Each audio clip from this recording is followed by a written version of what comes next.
Mesdames et messieurs, bonjour. J'aimerais parler des indicateurs de performance d'une fonction administrative.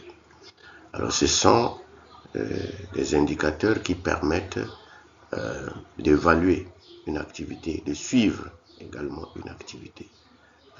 Parce qu'il ne s'agit pas de s'auto-évaluer, s'auto-apprécier, ce qui n'est pas vraiment subjectif. Donc il y a des indicateurs qui sont connus, qui sont mesurables, et c'est ce que je m'en vais donc parler. Alors, donc, les indicateurs de performance mesurent l'efficacité administrative. Ils facilitent la prise de décision et le suivi des objectifs. Les KPIs, comme on dit, les indicateurs clés de performance, sont devenus essentiels dans les organisations modernes. Alors, donc, c'est quoi ces indicateurs de performance? Ce sont des données. Ils sont quantitatives ou qualitatives. Ils mesurent l'atteinte des objectifs. Ce sont des outils de suivi, d'évaluation et d'amélioration. Alors, donc, toute organisation sérieuse, entreprise, institution, doit disposer d'une base de données.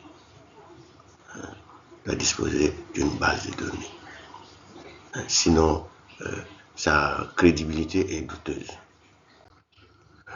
Alors, ces indicateurs permettent l'amélioration de la gestion administrative. Ils aident à la prise de décision.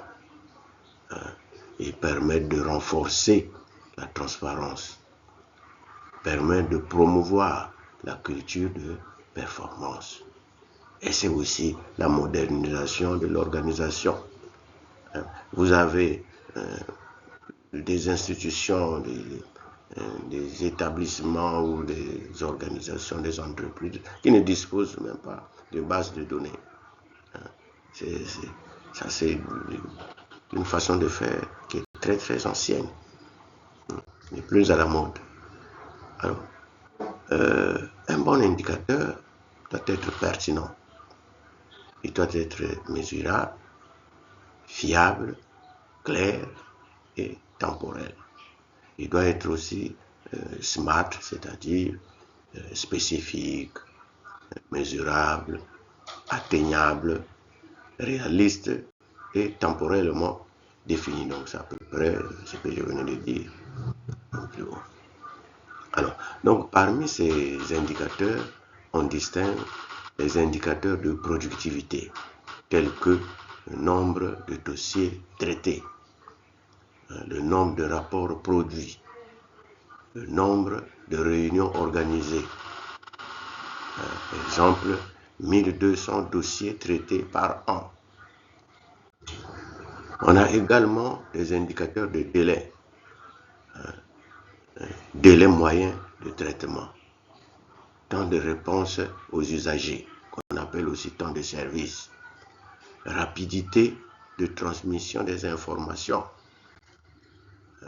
On a aussi des indicateurs de qualité, dont le taux d'erreur administrative, la conformité des documents, la satisfaction des usagers.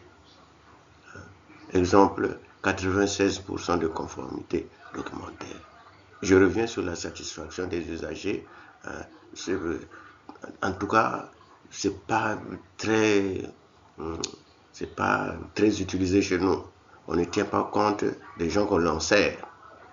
On ne tient pas compte de leur perception de votre fonction, votre service.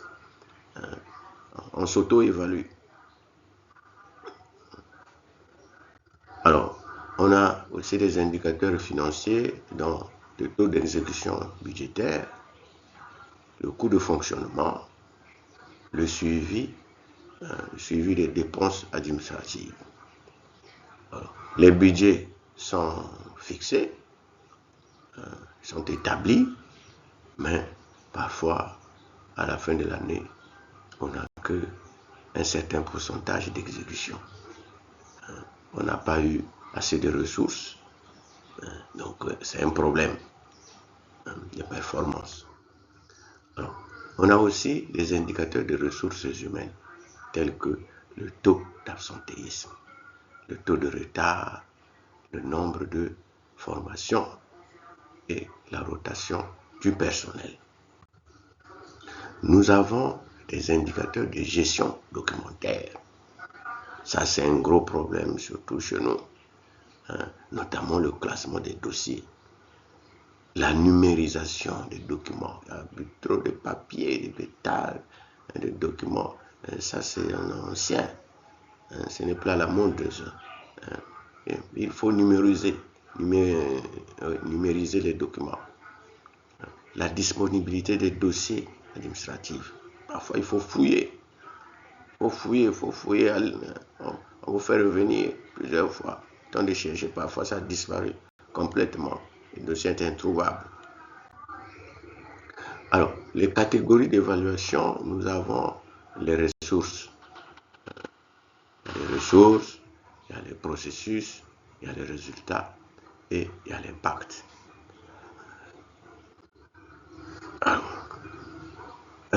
On parle, souvent quand on parle de l'évaluation, le suivi, l'amélioration, on fait intervenir les tableaux de bord de gestion. Ce sont les outils de pilotage et de suivi, visualisation rapide des performances et comparaison des résultats. Les résultats et les objectifs fixés. Cela permet d'anticiper les problèmes. Donc, les indicateurs interviennent. Il faut les suivre. Il faut les suivre tout le long du processus. Et l'outil, bien les outils qui permettent de les visualiser facilement, ce sont les tableaux de bord de gestion. Alors, quelles sont les méthodes de calcul? Les méthodes de calcul, ce sont par exemple le taux de réalisation qui est égal au nombre d'objectifs atteints en fonction des objectifs prévus. Ça, c'est un gros problème chez nous. Ça peut aussi être, par exemple, le nombre de promesses. Le nombre de promesses réalisées contre le nombre de promesses faites. Alors là, c'est une véritable catastrophe. Alors, on a aussi, par exemple, le taux d'absentéisme qu'on peut calculer par la formule suivante. Le jour d'absence, le nombre de jours d'absence, c'est le nombre de jours travaillés fois 100. Alors, le taux d'erreur, ça peut être les documents erronés, le rapport de documents erronés et documents produits multiplié par 100. Dans une institution scolaire, par exemple, ou académique, ça peut être, par exemple, le nombre des moyennes mal calculées par rapport au nombre total des moyennes.